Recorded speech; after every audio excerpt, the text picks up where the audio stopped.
Puji Tuhan. Shalom jemaat yang dikasihi Tuhan. Saya mau ngajak kita semua yang di rumah-rumah memberikan sukacita kita, memberikan pujian penyamaan kita yang terbaik bagi nama Tuhan. Yang mau percaya katakan amin.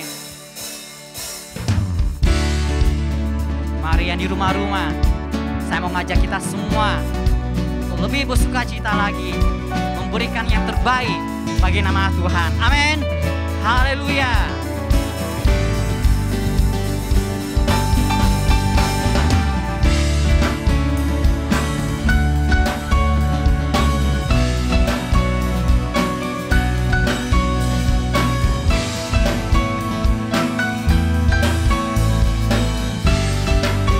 Sama kita katakan, ajarku berdiam dekat di hatimu,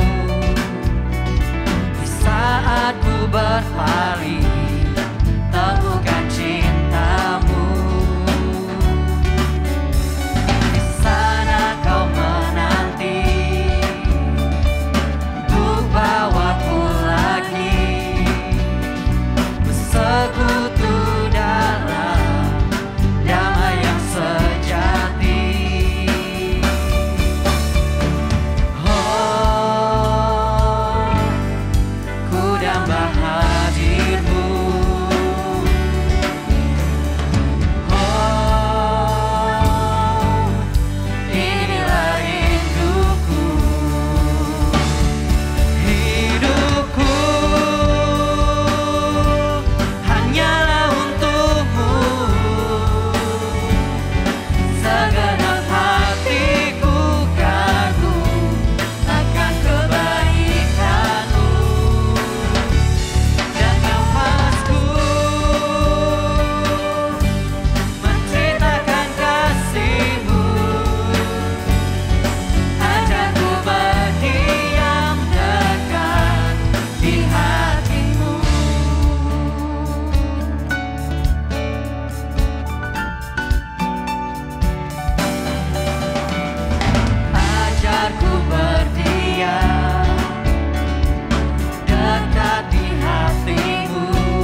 Engkau baik. Jiwa kami merindukan-Mu ya Bapa. Biarlah hadirat-Mu yang terus mengalir atas setiap kami ini. Menjamah yang di rumah-rumah yang menyaksikan ibadah online ini Bapa. Terima kasih Bapa.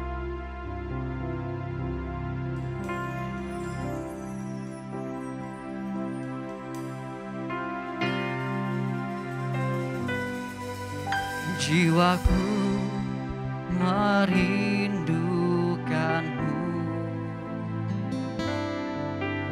ya Allah yang hidup. Jiwaku haus kepada-Mu, ya Allah yang hidup.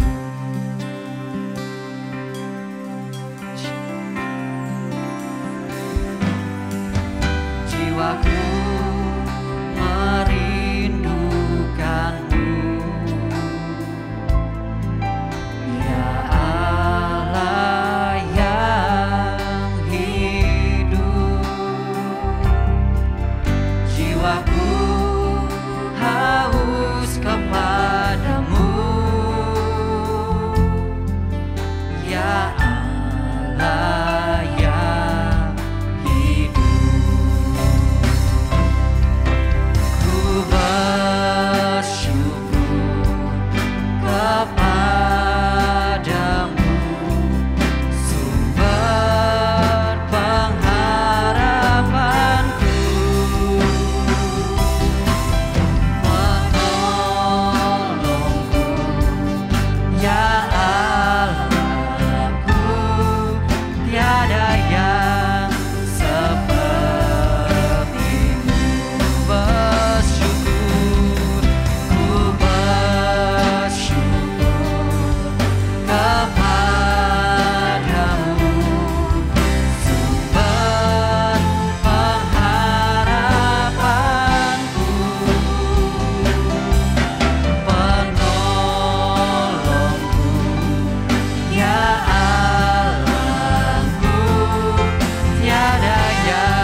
sepertimu, Yesus.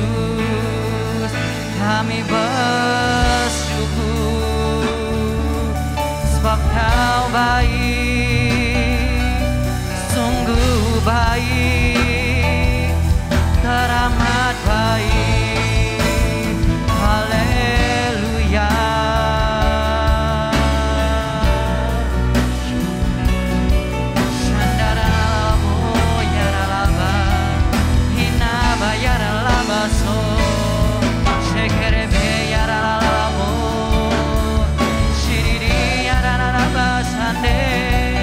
Kami sembah Engkau, kami perlukan hadirat-Mu.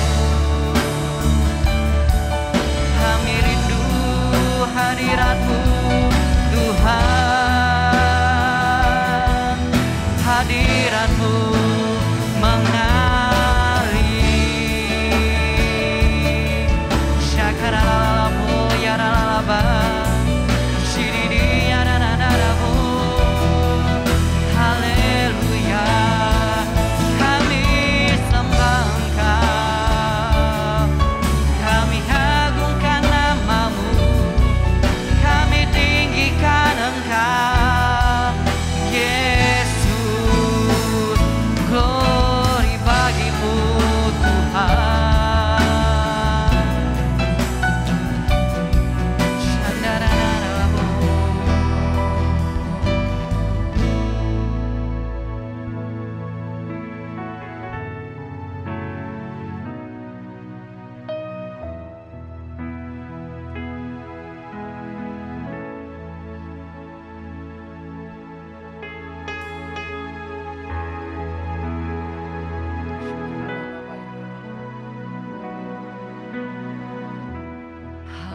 I need your presence, Lord.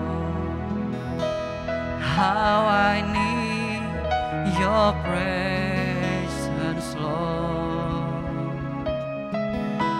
Spirit of hope, draw me closer to you, Lord. Spirit of life, flowing into my heart.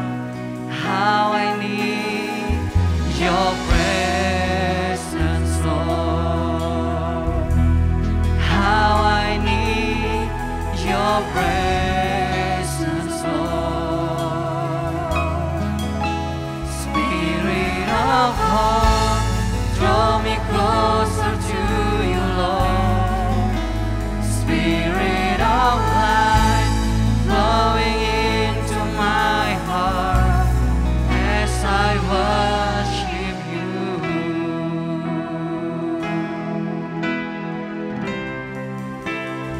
Let this be a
to you, Lord.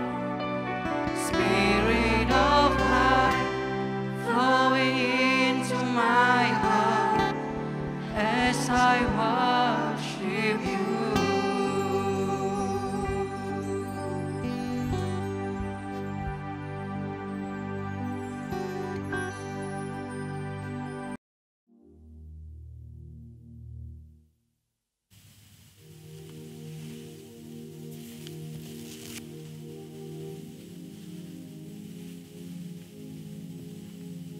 Shalom semuanya. Hari ini adalah Jumat Agung, di mana kita memperingati kematian Tuhan Yesus. Kita akan merenungkan kembali kasih Tuhan Yesus yang luar biasa yang diberikan kepada kita semua. Saya mau mengatakan sesuatu kepada saudara, bahwa apapun yang kita alami hari-hari ini dalam pandemi COVID-19 dan krisis ekonomi, kita harus tahu bahwa Tuhan Yesus sangat-sangat mengasihi kita semua. Yang paling penting, kita harus mengerti bahwa kasih Tuhan Yesus kepada kita adalah supaya kita diselamatkan. Melalui segala peristiwa ini, kita harus ingat seperti yang terdapat dalam Roma 8 ayat 28 yang berkata, kita tahu sekarang bahwa Allah turut bekerja dalam segala sesuatu, baik enak maupun tidak enak, untuk mendatangkan kebaikan bagi mereka yang mengasihi Dia. Apakah saudara mengasihi Tuhan Yesus? Kalau saudara berkata ya, berarti ayat ini buat saudara dan juga buat saya. Saya percaya melalui semua yang terjadi, kita yang mengasihi Tuhan Yesus akan makin serupa dengan gambarnya. Melalui semua yang terjadi juga, mereka yang selama ini tertidur, suam-suam kuku, mati rohani, akan dibangunkan kembali. Mereka akan bertobat dan minta ampun kepada Tuhan Yesus. Tuhan Yesus mengingatkan kita agar kita tidak hidup dalam ketakutan, kekhawatiran, kepanikan yang terus-menerus. Ingat bahwa hidup mati kita di tangan Tuhan, bukan di tangan COVID-19, bukan di tangan krisis ekonomi. Hari-hari ini lebih banyak orang yang takut kepada hal-hal yang lain ketimbang takut kepada COVID-19 itu sendiri. Hal inilah yang dikehendaki oleh iblis. Kalau hal ini berlarut-larut, maka akan lebih banyak orang yang meninggal karena ketakutan ketimbang meninggal karena COVID-19 itu sendiri.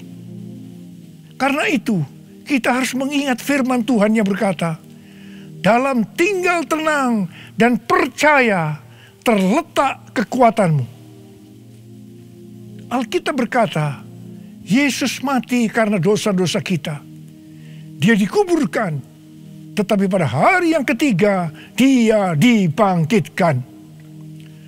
Alkitab berkata, semua orang telah berbuat dosa dan telah kehilangan kemuliaan Allah. Upah dosa ialah maut, mati kekal selama-lamanya, tempatnya di neraka. Neraka adalah tempat yang sangat mengerikan. Jangan sampai masuk neraka. Karena itu, Tuhan Yesus datang ke dalam dunia ini untuk menyelamatkan kita semua. Bagaimana cara Tuhan Yesus menyelamatkan kita? Alkitab berkata, Tuhan Yesus yang tidak mengenal dosa dijadikan dosa oleh karena kita, supaya di dalam Dia, yaitu mereka yang percaya kepada Tuhan Yesus, dibenarkan oleh Allah. Apa arti dari ayat ini? Tadi dikatakan, semua orang telah berbuat dosa dan telah kehilangan kemuliaan Allah. Upah dosa ialah maut, mati. Jadi Tuhan Yesus harus mati, menggantikan saudara dan saya.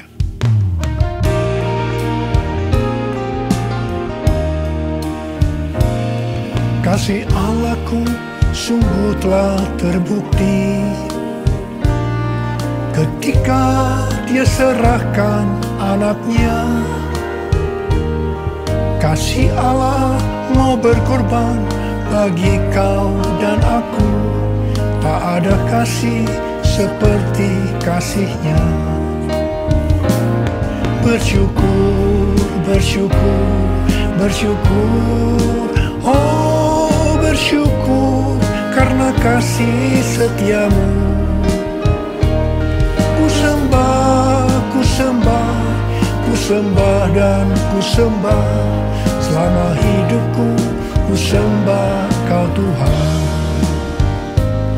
Selama hidupku ku sembah Kau Tuhan. Selama hidupku ku sembah Kau Yesus. Kalau kita melihat cara mati Tuhan Yesus, saya katakan sangat-sangat tidak manusiawi. Alkitab menuliskan ada 10 tahap penderitaan Tuhan Yesus. Dari Taman Getsemani sampai Golgota. Sangat mengerikan. Tahap yang pertama, ketika berada di Taman Getsemani, Tuhan Yesus berdoa kepada Bapa dalam keadaan ketakutan. Sampai peluhnya seperti tetes-tetes darah yang jatuh ke tanah. Pada saat itu seorang malaikat turun untuk menguatkan Tuhan Yesus. Tuhan Yesus berdoa kepada Bapa, "Ya Bapakku, jikalau sekiranya mungkin, biarlah cawan ini lalu daripadaku. Tetapi jangan seperti yang ku kehendaki, melainkan seperti yang Kau kehendaki." Di sini Tuhan Yesus mengajar kepada kita bahwa di dalam doa kita boleh menawar, tetapi jangan memaksakan kehendak.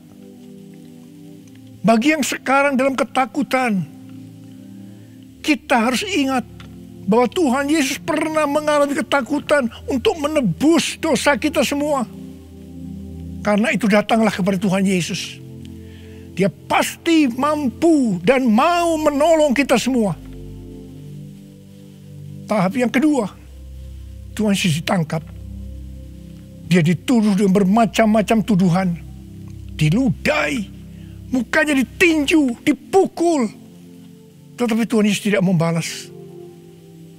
Di sini Tuhan Yesus mempraktekkan apa yang diajarkannya kepada kita. Agar kita mengasihi dan berdoa bagi orang-orang yang membenci kita. Mengutuk kita, mencaci maki kita. Jikalau kita hanya mengasihi orang-orang yang mengasihi kita, apa jasa kita? Karena orang-orang berdosa pun juga mengasihi orang-orang yang mengasihi mereka. Tahap yang ketiga, Tuhan Yesus dibelenggu dan diadili. Waktu Tuhan Yesus diadili oleh Pilatus, ternyata tidak didapati kesalahan yang membuat Tuhan Yesus harus dihukum mati. Sementara itu orang-orang Yahudi terus berteriak-teriak supaya Tuhan Yesus dihukum mati. Salibkan dia! Salibkan dia! Akhirnya Pilatus menyerahkan Tuhan Yesus untuk disalibkan. Tahap yang keempat, Tuhan Yesus dicambuk. Proses awal dari penyaliban, jubah Tuhan Yesus dibuka dan dihukum cambuk. Dua algojo bergantian menghunjamkan cambuk ke punggung Tuhan Yesus. Ujung cambuk itu terbuat dari potongan tulang dan potongan besi. Tiap kali cambuk itu dihunjamkan ke punggung Tuhan Yesus, itu menimbulkan luka yang dalam. Tuhan Yesus berteriak-teriak kesakitan. Darah Tuhan Yesus bercucuran. Tuhan Yesus bermandikan darah. Tahap yang kelima, kepala Tuhan Yesus diberi mahkota duri. Duri ditancapkan di kepala Tuhan Yesus dengan cara dipukul. Sakitnya luar biasa. Darah bercucuran. Tahap yang keenam, Tuhan Yesus disuruh memikul salib. Dalam kesakitan, berlumuran darah, ditambah semalaman Tuhan Yesus tidak tidur. Tuhan Yesus harus memikul salibnya. Tuhan Yesus jatuh bangun karena tidak kuat. Maka Simon dari Kirene disuruh menggantikannya. Tahap yang ketujuh, tangan dan kaki Tuhan Yesus dipaku. Sakitnya luar biasa. Darah bercucuran. Tahap yang kedelapan, Tuhan Yesus digantung di atas kayu salib. Pada saat itu Tuhan Yesus menderita secara lahir maupun batin. Secara lahir dia merasakan sakit yang luar biasa di sekujur tubuhnya. Dan juga merasa sesak karena ada cairan yang menekan jantungnya. Secara batin Tuhan Yesus menderita. Karena Tuhan Yesus melihat semua orang yang lalu lalang menghujat dia. Ahli Taurat, tua-tua, imam-imam menghujat dia. Bahkan salah satu penjahat di sebelahnya juga ikut menghujat. Tahap yang ke-9, Tuhan Yesus merasa ditinggalkan oleh Bapa. Sekitar jam 12 siang sampai jam 3 petang, tiba-tiba langit di sekitar Golgota menjadi gelap. Tuhan Yesus gelisah. Dan dia berteriak, Eli, Eli, lama sabachthani. Allahku, Allahku, mengapa engkau meninggalkan aku? Tuhan Yesus merasa ditinggalkan oleh Bapa. Orang yang berdosa pada hakikatnya dipisahkan dari Bapa. Jadi untuk menebus dosa dari orang yang berdosa, maka Tuhan Yesus harus merasakan ditinggalkan oleh Bapa. Dipisahkan dari Bapa. Saya percaya ini adalah puncak penderitaan Tuhan Yesus. Penderitaan lainnya tidak ada artinya dibandingkan merasa ditinggalkan oleh Bapa. Bagi saya, kalau saya tidak bisa merasakan hadirat Tuhan, itu adalah hal yang paling berat dalam hidup saya. Karena itu setiap hari saya selalu menjaga langkah-langkah dalam hidup saya, agar saya terus mengalami hadirat Tuhan. Kalau ada dosa, harus cepat diselesaikan, supaya terus merasakan hadirat Tuhan. Saya berharap saudara juga melakukan hal yang seperti itu. Kalau ada di antara saudara yang sudah tidak merasakan hadirat Tuhan, dan saudara menganggap itu biasa, saudara harus bertobat. Tidak ada yang lebih berbahagia daripada kalau kita berada dalam hadirat Tuhan. Sebab Alkitab berkata, di hadapanmu ada sukacita berlimpah-limpah. Artinya di dalam hadirat Tuhan ada sukacita dan kebahagiaan yang berlimpah-limpah. Tahap yang ke-10, Tuhan Yesus berkata, sudah selesai. It is finished. Ya Bapa, ke dalam tanganmu kuserahkan nyawaku. Lalu Tuhan Yesus mati. Pertanyaannya, mengapa Tuhan Yesus harus mati dengan cara demikian? Mengapa tidak dengan cara yang mudah? Dipenggal kepalanya, selesai. Mengapa Tuhan Yesus harus mati dengan bermandikan darah? Alkitab katakan, tanpa penumpahan darah, tidak ada pengampunan dosa. Untuk mengampuni dosa saudara, dosa saudara, dosa saudara, dan dosa saya, Tuhan Yesus harus mati dengan cara demikian. Selain itu, apalagi yang Alkitab katakan dengan cara mati Tuhan Yesus yang seperti itu? Yang pertama, penyakit kitalah yang ditanggungnya. Yang kedua, penderitaan kita yang dipikulnya. Dan oleh bilur-bilurnya kita disembuhkan.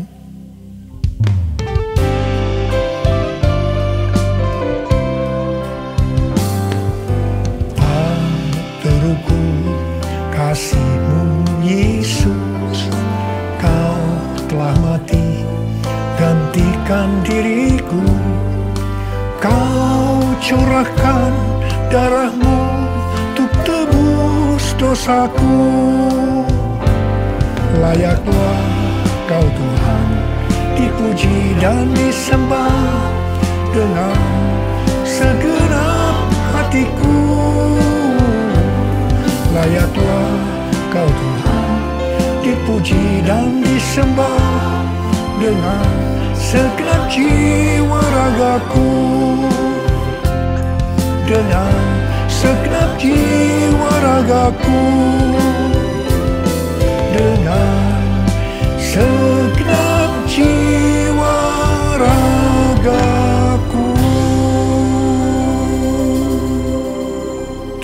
Yesus mati karena dosa-dosa kita. Dia dikuburkan. Tetapi pada hari yang ketiga, dia dibangkitkan. Haleluya! Tuhan Yesus tidak selamanya mati. Tetapi pada hari yang ketiga, Tuhan Yesus dibangkitkan.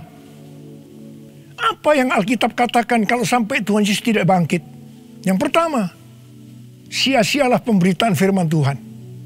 Saya di sini memberitakan firman Tuhan tidak ada artinya. Sia-sia. Tetapi puji Tuhan, Tuhan Yesus hidup. Tuhan Yesus bangkit. Pemberitaan firman Tuhan menjadi tidak sia-sia. Hal yang kedua, kalau sampai Tuhan Yesus tidak bangkit, sia-sialah kepercayaan kita. Dan kita akan tetap mati di dalam dosa-dosa kita. Demikian juga dengan orang-orang yang mati dalam Tuhan. Mereka akan tetap binasa. Tetapi puji Tuhan, Tuhan Yesus bangkit. Kita tidak akan mati di dalam dosa-dosa kita. Tetapi kita akan bersama-sama dengan Tuhan Yesus selama-lamanya. Haleluya! Hal yang ketiga, kalau sampai Tuhan Yesus tidak bangkit, kita adalah orang-orang yang paling malang dari segala manusia. Tetapi puji Tuhan, Tuhan Yesus bangkit. Kita bukan orang-orang yang paling malang, tetapi justru orang yang paling beruntung dari segala manusia. Ada berapa banyak di antara saudara yang paling beruntung dari segala manusia? Saudara boleh angkat tangan.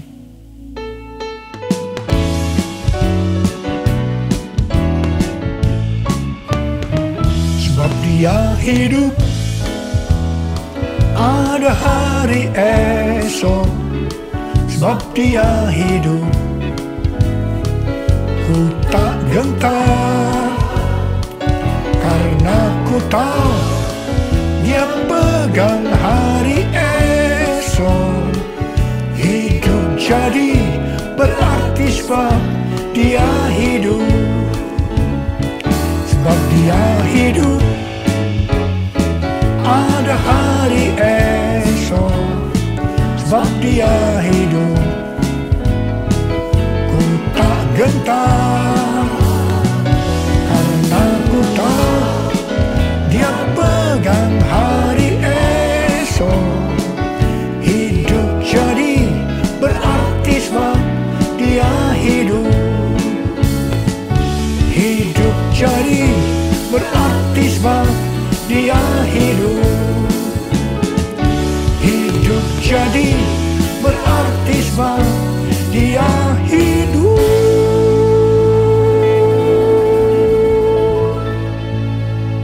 Karena Tuhan Yesus hidup, maka ada hari esok. Karena Tuhan Yesus yang pegang hari esok saudara dan saya, dia hidup. Dia berkata kepada kita, jangan kamu takut, jangan kamu khawatir, jangan kamu panik. Karena Tuhan Yesus hidup, maka mujizat-mujizat yang dilakukan oleh Tuhan Yesus 2000 tahun yang lalu masih ada sampai dengan hari ini. Orang buta melihat, orang lumpuh berjalan, orang tuli mendengar, orang mati dibangkitkan, orang kusta menjadi tahir, dan kepada orang miskin diberitakan kabar baik.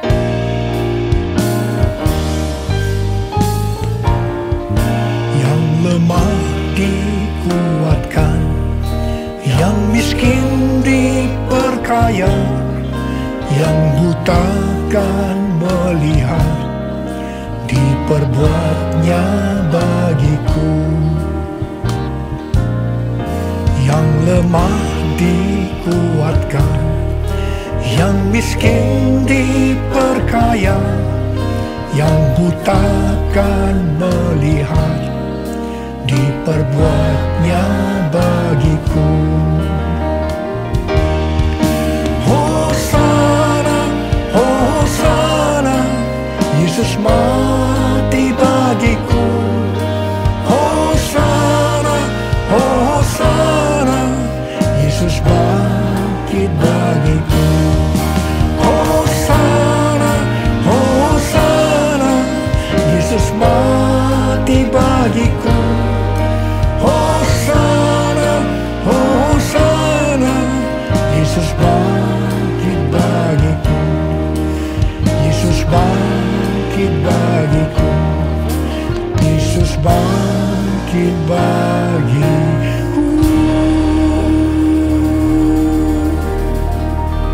Karena Tuhan Yesus hidup, kita akan melihat Pentakosta ketiga akan digenapi, di mana melalui semua peristiwa yang sedang terjadi saat ini, penuaian jiwa yang terbesar dan yang terakhir sebelum Tuhan Yesus datang kembali terjadi. Bangkitnya generasi Yeremia, yaitu generasi anak-anak muda yang dipenuhi dengan Roh Kudus, cinta mati-matian kepada Tuhan Yesus, tidak kompromi terhadap dosa, dan akan memenangkan banyak jiwa. Kepada kita, orang-orang yang sungguh-sungguh dengan Tuhan, akan diberikan kuasa untuk menyelesaikan amanat agung Tuhan Yesus. Karena Tuhan Yesus hidup, maka untuk mengalahkan pandemi COVID-19, Tuhan menuntun kita untuk melakukan hal-hal sebagai berikut. Yang pertama, kita menghardik COVID-19 dan resesi ekonomi dengan berkata, dalam nama Yesus, diam, tenanglah. Yang kedua, kita memperkatakan Mazmur 91 karena kita percaya. Yang ketiga, kita melakukan seperti yang dituliskan dalam 2 Tawarikh 7 ayat 13 dan 14. Yaitu kita harus merendahkan diri, berdoa, mencari wajah Tuhan, dan berbalik dari jalan-jalan yang jahat. Kalau kita melakukan ini, maka Tuhan akan mendengar dari sorga dan akan mengampuni dosa kita semua, serta memulihkan negeri Indonesia yang tercinta. Yang keempat, kita harus bersembunyi barang sesaat lamanya, sampai amarah Tuhan berlalu, sebab Tuhan sedang menghukum penduduk bumi. Yang kelima, gereja-gereja Tuhan harus bersatu untuk membuat mezbah doa dan pujian penyembahan untuk meminta belas kasihan Tuhan. Yang keenam, kita harus melakukan 6M, yaitu yang pertama, memakai masker. Yang kedua, mencuci tangan dengan sabun. Yang ketiga, menjaga jarak. Yang keempat, mengurangi mobilitas. Yang kelima, menghindari kerumunan. Dan yang keenam, melakukan vaksinasi. Karena Tuhan Yesus hidup, maka Tuhan Yesus memberikan tema untuk tahun 2021 sebagai tahun integritas. The Year of Integrity. Kita harus menjadi orang yang berintegritas. Panutan kita untuk menjadi orang yang berintegritas adalah Tuhan Yesus sendiri. Karena dia adalah the man of integrity. Kalau kita hidup sama seperti Kristus telah hidup, maka kita akan menjadi serupa dengan gambar Yesus, yaitu menjadi orang yang berintegritas. Kita harus ingat bahwa goal kita sebagai orang percaya adalah untuk menjadi serupa dengan gambar Yesus. Hanya orang yang menjadi serupa dengan gambarnya yang akan ikut dalam pengangkatan pada saat Tuhan Yesus datang kembali di awan-awan dan akan membawa kita masuk ke sorga.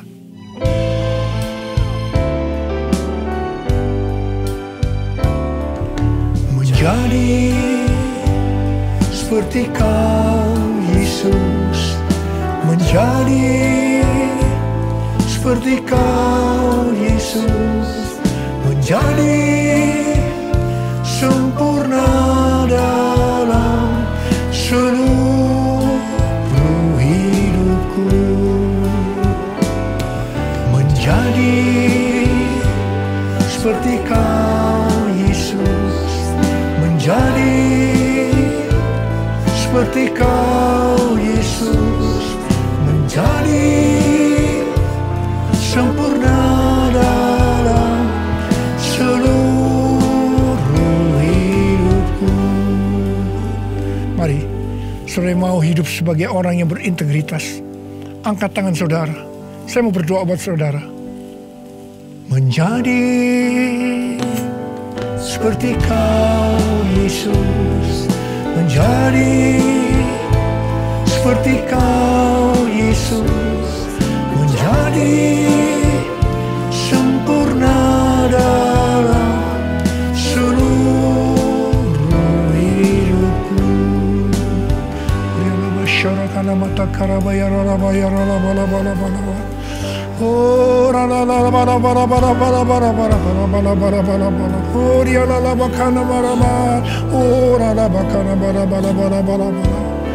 Tuhan, Kau melihat anak-anak-Mu sudah mengangkat tangan. Mereka berjanji di hadapan-Mu untuk menjadi orang yang berintegritas, untuk menjadi serupa dengan gambar-Mu ya Tuhan. Berkatilah mereka Tuhan, dalam berkat Paskah buat mereka curahkan ya Tuhan. Berkat Paskah buat mereka curahkan ya Tuhan. Engkau yang begitu mengasihi mereka, Engkau tahu segala kebutuhan yang mereka perlukan hari ini. Terima kasih Tuhan.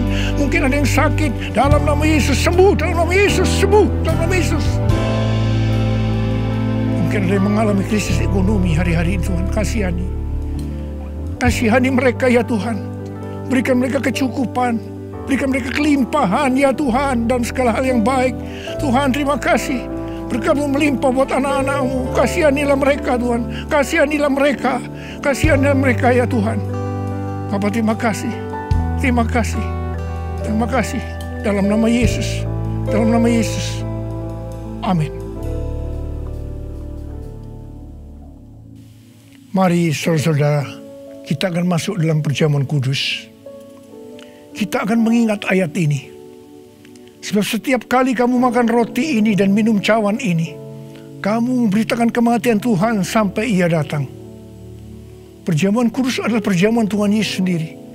Setiap kali kita masuk dalam perjamuan kudus, Tuhan Yesus selalu berkata, biarlah ini menjadi peringatan akan aku. Karena itu mari, arahkan hati kita kepada kebaikan Tuhan. Kita akan mengingat kebaikan Tuhan. Mari tundukkan kepala. Bapa, siapakah kami sebelum kami mengenal Engkau? Kami semua orang berdosa. Upah dosa adalah maut, mati. Tapi Engkau yang tidak berdosa telah dijadikan dosa oleh karena kami semua.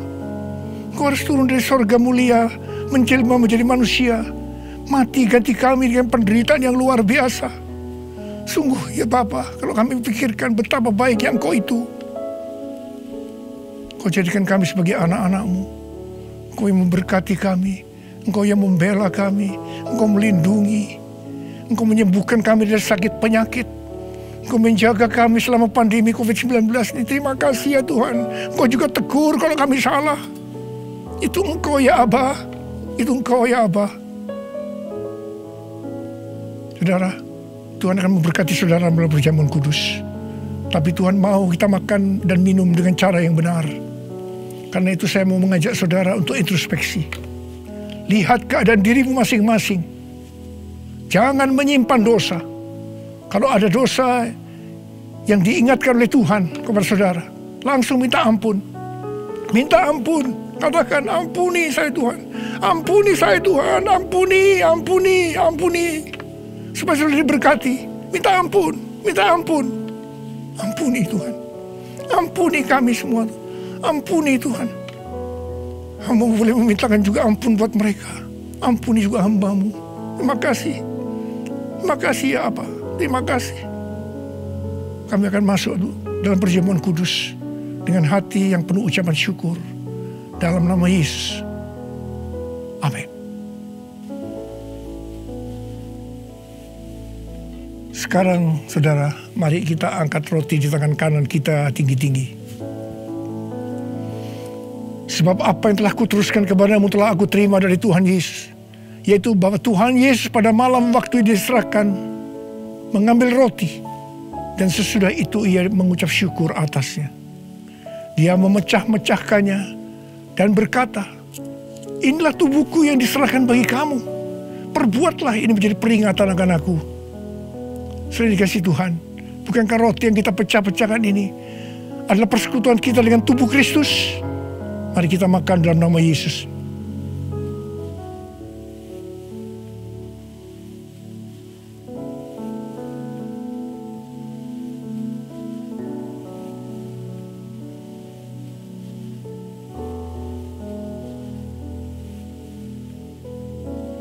Sekarang mari kita angkat cawan di tangan kanan kita tinggi-tinggi. Demikian juga ia mengambil cawan sesudah makan lalu berkata, Cawan ini adalah perjanjian baru yang dimeteraikan oleh darahku. Perbuatlah ini setiap kali kamu meminumnya, menjadi peringatan akan aku. Saudara dikasih Tuhan, bukan kacauan pengucapan syukur. Yang atasnya kita ucapkan syukur adalah persekutuan kita dengan darah Yesus. Mari kita minum dalam nama Yesus.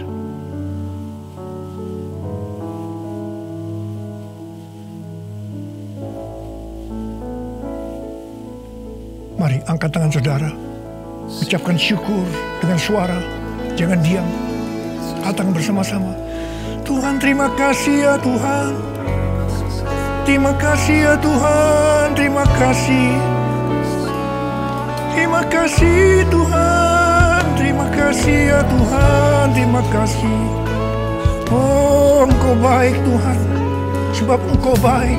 Bahwasanya untuk selama-lamanya kasih setiamu. Ora la bashikara la bala bala bala bala bala bala bala bala bala bala bala. Ore de la bala bala bala bala bala bala bala. Ore bala bala bala bala bala bala bala. Terima kasih Yesusku, terima kasih Yesusku. Puji syukur hanya bagi Tuhanku. Terima kasih Yesusku. Terima kasih Yesusku, puji syukur hanya bagi Tuhanku. Terima kasih Yesusku, terima kasih Yesusku, puji syukur hanya bagi Tuhanku.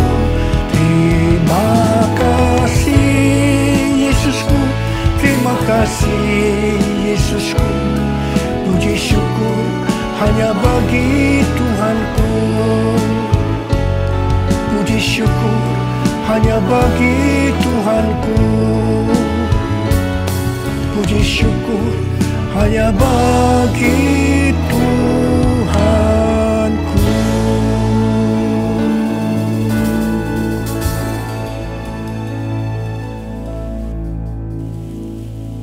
Sekarang terimalah berkat Tuhan. Kasih karunia yang berlimpah-limpah daripada Allah Bapa dalam Anak yang tunggal Yesus Kristus. Persekutuan yang manis dengan Roh Kudus menyertai saudara sekalian mulai hari ini. Sampai Tuhan Yesus datang menjemput kita di awan-awan dan bahkan sampai selama-lamanya. Yang percaya bersama-sama katakan amin.